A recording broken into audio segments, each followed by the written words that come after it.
எல்லாருக்கும் வணக்கம்.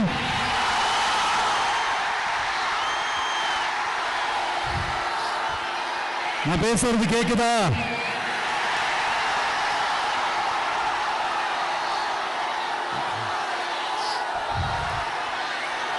அந்த காலத்துல போருக்கு போறதுக்கு முன்னாடி போர்ல ஜெயிக்கிறதுக்காக குலதெய்வம் கோயிலுக்கு போய் சாமியை கும்பிட்டு தான் போருக்கு போவாங்களாம். அந்த மாதிரி அடுத்த வருஷம் நடக்க போற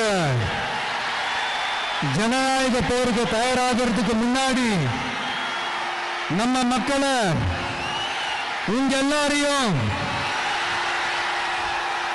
பார்த்துட்டு போலான்னு வந்திருக்கிறேன்.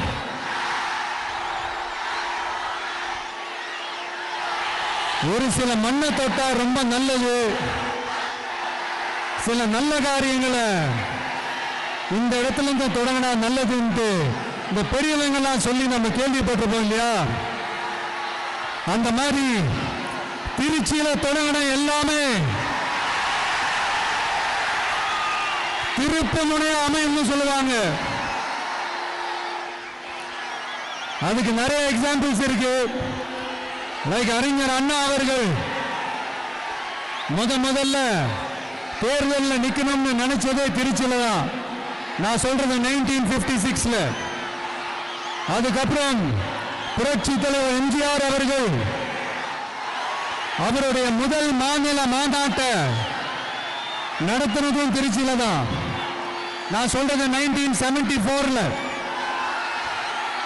அந்த மாதிரி திருச்சிக்குன்னு நிறைய வரலாறுகள் இருக்குது.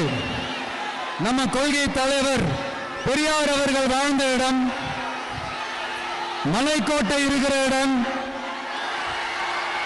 கல்விக்கு பேர் போன இடம், மதச்சார்பின்மைக்கும் மத நல்லிணக்கத்திற்கும் பெயர் பெற்ற இடம், கொள்கை உள்ள மண் இது.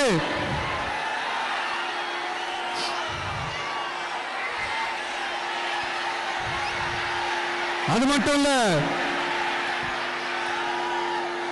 இன்னைக்கு உங்க எல்லாரையும் பார்க்கும்போது மனசுக்குள்ள ஒரு பரவசம், ஒரு எமோஷனல்